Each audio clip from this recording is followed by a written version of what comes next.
మాకు ఆత్మీయతే నేర్పించారు, ఆత్మీయ పాఠాలే నేర్పించారు. ఆ పాఠాలే ఈరోజు ఇంత మంచి స్థాయిలో కావచ్చు, ఇంత మంచి ఘనతను కావచ్చు మాకు ఇస్తా వచ్చినాయి. ప్రతిదీ ఆత్మీయంగానే మమ్మల్ని పెంచారు. అలా అని చెప్పి ఎంత ప్రేమ చూపేవారో అంతే స్ట్రిక్ట్గా ఉండేవారు మా అమ్మగారు. చిన్నది తేడా వచ్చినా సరే మామూలుగా ఉండేది కాదు.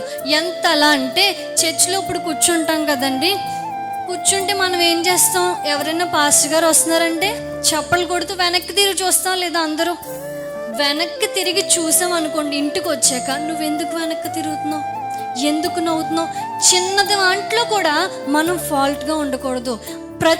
నువ్వు ఒక్కరినే చూస్తావు కానీ నిన్ను అనేక మంది చూస్తారు. వాళ్ళు నిన్ను చూసి నేర్చుకునే విధంగా మీ ఇద్దరు ప్రవర్తన ఉండాలి అని చెప్పి చిన్నది తప్పైనా సరే వెంటనే సరిచేస్తూ, అది చేస్తే